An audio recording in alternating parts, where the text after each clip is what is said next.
بسم الله الرحمن الرحيم. السلام عليكم ورحمة الله وبركاته. وعليكم السلام ورحمة الله وبركاته. الحمد لله رب العالمين.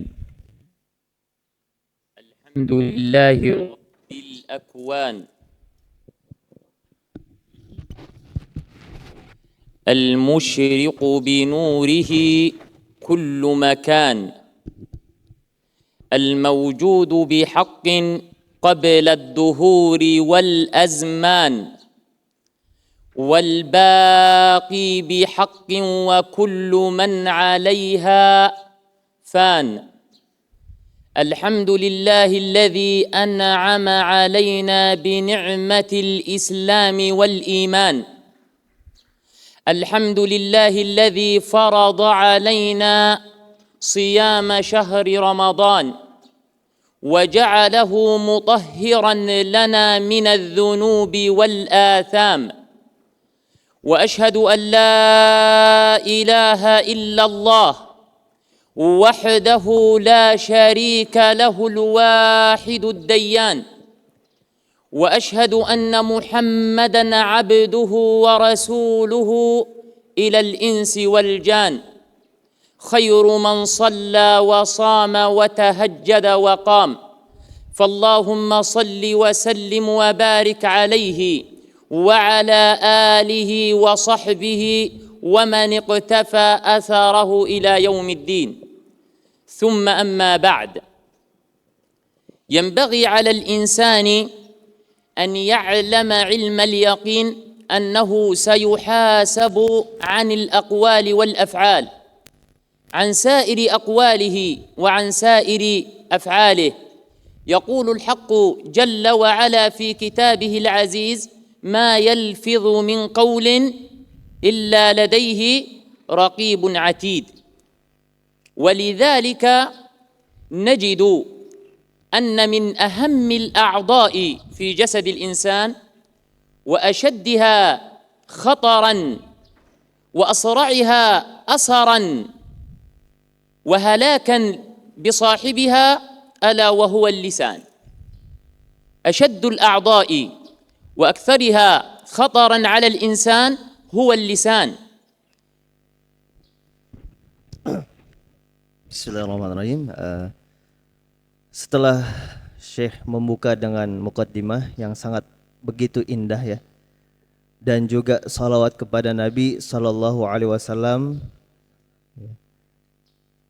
Syekh Muhammad mengatakan bahwasannya seyogyanya manusia itu bermuhasabah untuk lisannya. Dan salah satu yang paling penting dari seluruh anggota tubuh yaitu adalah lisan. Dan juga salah satu yang sangat membahayakan untuk tubuh kita dan untuk kehidupan kita yaitu adalah al-lisan. Dengan firman Allah Subhanahu wa taala di surat Qaf, tidak ada suatu perkataan yang keluar dari mulut kita kecuali keduanya yang keluar dari mulut kita yaitu kecuali ada malaikat raqib dan atid. فمن أحسن استخدامه أي اللسان، من أحسن استخدامه سلم وغنم، ومن أساء استخدامه خسر وندم. من استخدم اللسان استخداما جيدا، استخداما حسنا في ذكر الله، يستخدمه في الاستغفار، في الأمر بالمعروف والنهي عن المنكر، فقد فاز. ومن استخدمه في غير ذلك فقد خسر. ولذلك يقول النبي صلى الله عليه وسلم في الحديث الذي رواه أبو هريرة رضي الله عنه، والحديث متفق عليه: من كان يؤمن بالله واليوم الآخر فليقل خيرا أو ليصمت. Kemudian saya melanjutkan ya bahwasannya siapa yang memperbuat lisannya untuk kebaikan, maka dia akan mendapatkan kemenangan. Dan siapapun yang memperbuat lisannya untuk keburukan, maka dia akan rugi dan dia akan menyesal. Sebagaimana hadis yang diriwayatkan oleh Sahih Bukhari dan Muslim, ya, barang siapa yang diriwayatkan oleh Abu Hurairah radhiyallahu anhu, barang siapa yang beriman kepada Allah Subhanahu wa taala dan hari akhir, maka berkatalah yang baik atau diam. Man kana yu'minu billahi imanan kamilan munajjiyan lahu min 'adzabillah wa min sakhatillah فليتدبر في كلامه قبل أن يتحدث به يفكر في كلامه ويعقله فإن كان خيرا تحدث به وإن كان شرا سكت عنه وإن كان لغوا أعرض عنه. Maka dari itu, siapa yang beriman secara sempurna kepada Allah Subhanahu wa taala dan hari akhir, maka seyogyanya dia memikirkan apa yang ingin dikatakannya, ya. Maka hendaknya seorang muslim berpikir, mentadaburi apa yang dia ingin katakan. Jikalau itu kebaikan, maka dia mengatakan hal tersebut. Namun jika itu suatu keburukan, maka seyogyanya menghindarinya atau diam. Dan yang terakhir, saya menambahkan, jikalau itu adalah obrolan, perkataan yang sia-sia, maka tinggalkanlah. وهذا قد عده الحق تبارك وتعالى من صفات المؤمنين فقد قال جل وعلا قد أفلح المؤمنون الذين هم في صلاتهم خاشعون والذين هم عن اللغو معرضون. فالإعراض عن اللغو من صفات المؤمنين. ومعنى اللغو هو الكلام الذي لا يحسن، الكلام الباطل، الكذب، هو ما سوى الحق وما سوى الخير، هذا هو اللغو. ومعنى معرضون بمعنى يتركون اللغو. والإعراض عن اللغو إعراض عن القول وإعراض عن السمع. إعراض عن القول لا تتحدث باللغو، وإعراض عن السمع لا تستمع له. فقد قال الحق تبارك وتعالى وإذا رأيت الذين يخوضون في آياتنا فأعرض عنهم. فالإعراض عن اللغو يكون إعراض بالقول أو إعراض عن القول وإعراض عن السمع. Kemudian Syekh menjelaskan bahwasannya salah satu sifat orang mukmin di surat Al-Mu'minun yaitu adalah walladzina hum 'anil lagwi mu'ridun. Jadi mereka itu adalah orang-orang mukmin yang suka meninggalkan perkataan, obrolan yang sia-sia. Kemudian Syekh menjelaskan bahwasannya apa itu lagu? Itu perkataan yang tidak ada kebaikannya, sia-sia, seperti bohong, dusta, dan lain-lain. Dan al-i'rad, penolakan atau membiarkan tidak melakukan hal tersebut, itu bisa dengan i'rad 'anil qaul, menolak untuk tidak berbicara yang tidak baik atau pembicaraan yang sia, atau i'rad anis, ya, penolakan untuk tidak mendengar obrolan yang sia-sia.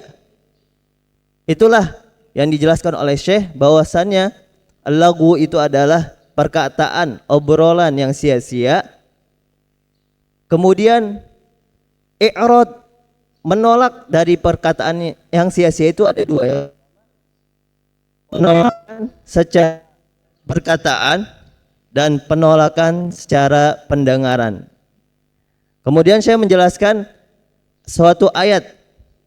Wa idza ra'aital ladzina yakhuduna fi ayatina fa'rid anhum. Jikalau kalian melihat perkataan yang mengolok-olok ayat-ayat Allah, maka tolaklah perkataan tersebut atau tinggalkanlah perkataan tersebut.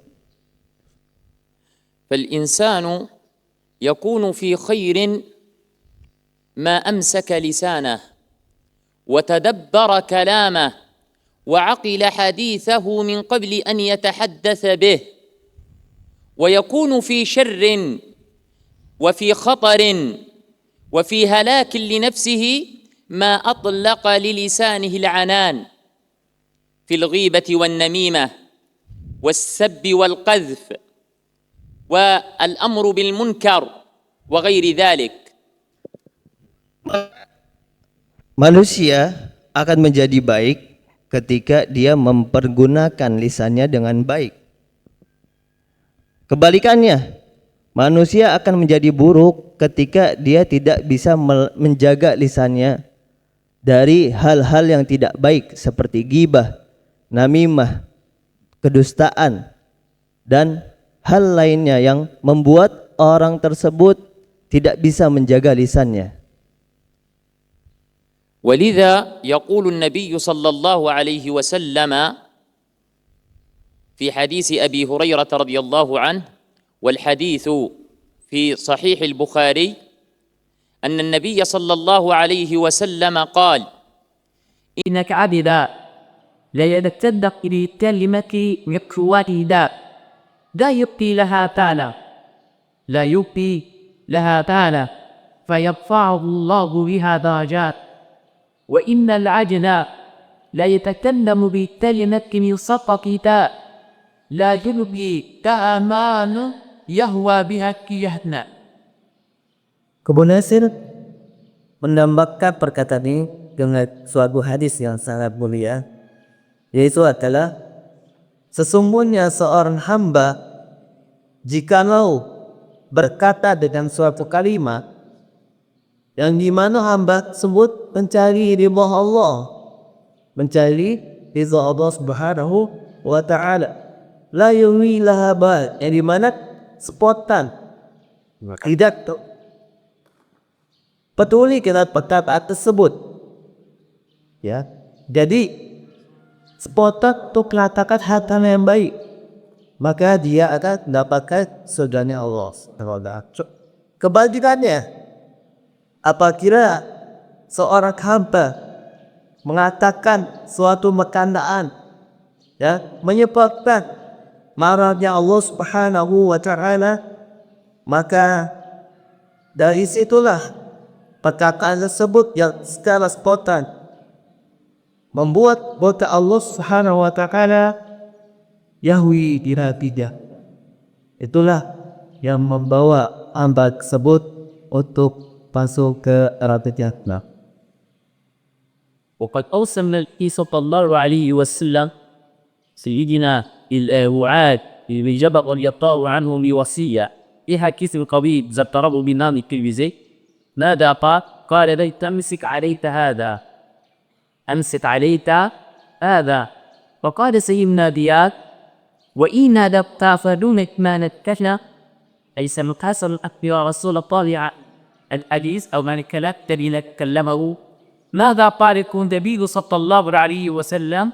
انظر، قال وهل يكب الناس على ظهورهم في النار يوم القيامة إلا كصاكي ولنسي اليوم. Kemudian Syekh menjelaskan bahwasannya Nabi SAW mewasiatkan kepada sahabat yang sangat mulia yaitu Mu'adz bin Jabal dengan perkara apa? Perkara lisan. Ya. Jadi Nabi menyebutkan dalam hadis yang sangat panjang yang diriwayatkan oleh Tirmizi dan juga dari hadis Abai. Ya. Amsik alaiha, jagalah lisan, jaga lisan baik. Kemudian Nabi SAW memberikan ketegasan kepada Mu'adz bin Jabal, ansik alai jihad. Jadi jagalah lisan. Kemudian Mu'adz bin Jabal berkata kepada Nabi SAW, wahai Rasulullah, apakah kita ada di kisah dengan apa yang kita ucapkan? Kata Rasulullah SAW bersabda, bukankah manusia tersukut atau terjatuh ke neraka di atas wajah mereka kecuali atas perkara lisan mereka. وعن أبي سعيد الخدري رضي الله عنه أن النبي صلى الله عليه وسلم قال يكاليس في ذكره البناء الكريزي إذا قصبح ابن آدم بالصلاة فإن الأعضاء تكفر اللسان. معنى تكفر اللسان أي أخضع تبو وتتزدد له كذلك اللسان وتقول اتق الله فينا فإنما نحن به. اتق الله فينا فإنما نحن به. فإن سقمنا سقمنا وهي الوددت الولينا. Kemudian Syekh Muhammad menambahkan beberapa hadis sangat mulia yang diriwayatkan oleh Imam Tirmidzi dari sahabat Abu Sa'id Al-Khudri radhiyallahu anhu, jika as-sahali buhat, jikalau anak cucu Adam berada pada hari, maka sesungguhnya anggota seluruh tubuh kita itu tergantung apa yang dikatakan, tergantung lisannya. Fa inna ma'aitu bika, maka anggota seluruh tubuh itu mengatakan pada lisan tersebut, lisan yang ada dalam anggota tubuh, sesungguhnya kami sesuai apa yang kamu lakukan hari ini. Jikalau lisan tersebut istiqomah dalam kebaikan, maka kita akan istiqomah. Tapi jikalau lisan tersebut menyimpang, maka anggota tubuh lainnya akan ikut menyimpang. كانت له يدل على فضل اللسان إن أسد السكتان وإذا القدس السكتان. لماذا؟ لأن ما تاك اللسان كثيرا. ما هي آفان اللسان؟ منها الويلة، النليمة، السب، القيء، الفرق، شهادة زور، كل هذا يكره الإنسان. فما هي الغيبة؟ ما هي الغيبة؟ الغيبة هي أن تذكر أخاك بما يكره. تذكر أخاك بما يكره فقد جاء وواقع النبي صلى الله عليه وسلم كما في صحيح مسلم من حديث أبي هريرة أن النبي صلى الله عليه وسلم قال لأصحابه أتدرون ما الغيبة؟ ما هي الغيبة؟ قال أصحابه الله ورسوله أعلم. قالت أترك نعطينا على رسوله كيرين لجاهته. فقال النبي صلى الله عليه وسلم الغيبة هي كيفك أفاد إلى يطلع. فقال الراوي يا رسول الله وإن كان فيهما معذور، أكتب عليه كذا وهو يقرأ هذا وهذا الشيء موجود فيه. قال هذه هي إن كان فيه ما تقول فقد اكتبت، وإن لم يكن فيه ما يقول فقد لبت، والبهتان هو الكذب العظيم. Dari semua inilah ya. Jadi lisan itu adalah satu anggota tubuh yang sangat berbahaya di dalam menggunakan dalam hal keburukan. Jadi dari yang disebutkan oleh Syekh itu menunjukkan bahwasannya pentingnya menjaga lisan. Kemudian saya menjelaskan bahwasannya banyak penyakit lisan. Penyakit lisan. Salah satunya adalah ghibah, namimah, ifat, membunjing, atau an-namimah, adu domba, besak, terus kesaksian yang palsu, dan lain-lainnya. Kemudian saya menyebutkan bahwasanya ghibah itu apa? Disebutkan dalam hadis riwayat Muslim. Riwayat Muslim, apa itu ghibah?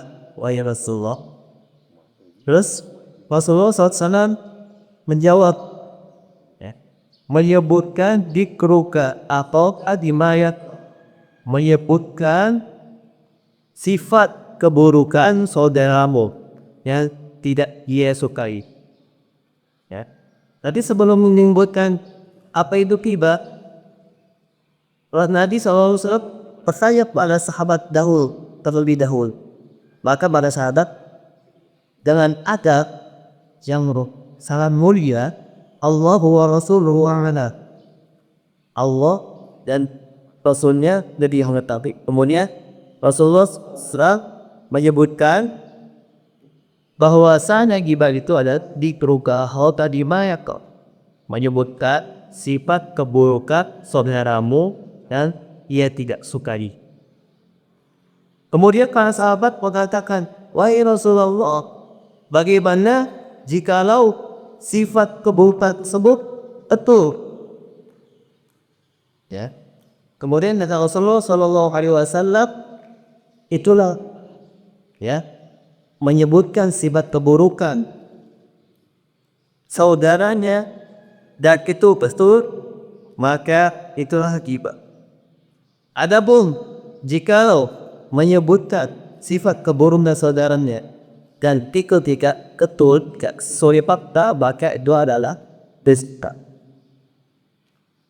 وقد جاء النهي في القرآن الكريم عن الغيبة نهجا صريحا فقال جل وعلا ولا يغتب بعضكم بعضا بل إن ربك قال تعالى قد صور لنا الغيبة في القرآن بصورة بشعة تهباها النفوس السليمة وتشنكس منها الكبار الطويلة فبأي شيء صورها قال أي تكبو أتمت أي تكبو حاركو أن يأكل أنا فيه ميل فكتو صور القيمة بأن الإنسان يأكل من لحم أكيه وهو ريق.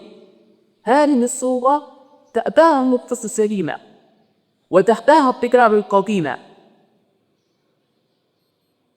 Kemudian sing jelaskan bahwasannya salah satu penyakit dari lisan itu adalah al-ghibah. Dalam disebutkan firman Allah Subhanahu wa taala, wala yaqtab ba'dukum ba'du, dan jangan sekali menggunting satu sama yang lain. Ya antara kalian.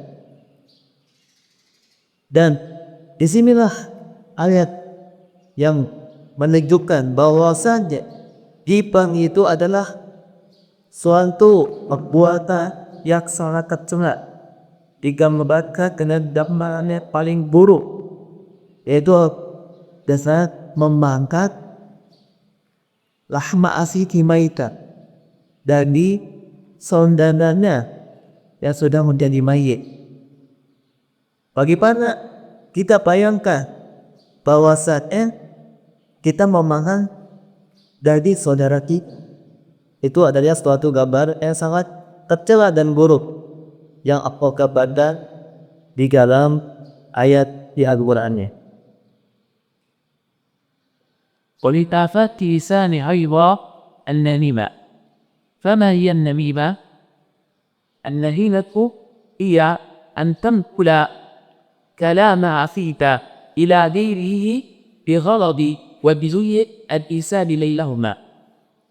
وقد نهى النبي صلى الله عليه وسلم عن ذلك، بل جاء في الحديث الصحيح قول النبي صلى الله عليه وسلم لا يدخل الجنة قتات، بمعنى لما. Dan kedua, saya menyebutkan bahwasanya penyakit lisan yang kedua itu adalah an-namimah atau mengadu domba. Ya. Ini adalah suatu perbuatan yang sangat tercela yang dilakukan oleh anggota tubuh kita yaitu adalah lisan. Kemudian saya menjelaskan apa itu namimah.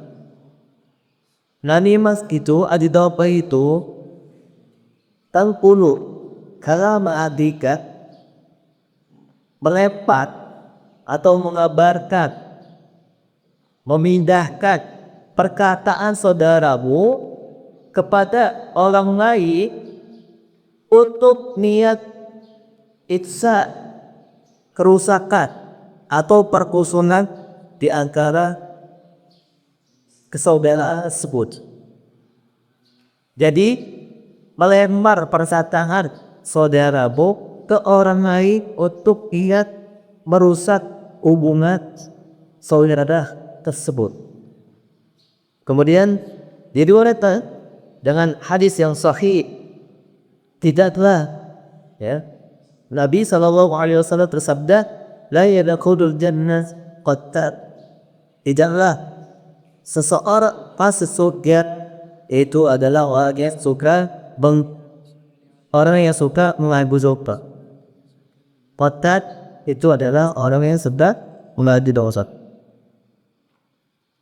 وفي نهاية هذا اللقاء نسأل الله عز وجل أن يجعلنا الذين يستمعون القول فيتبعون أحسنه. اللهم اغفر لنا ذنوبنا وإسرافنا بأمرنا وثبت أرجاءنا وانصرنا على القوم الكافرين.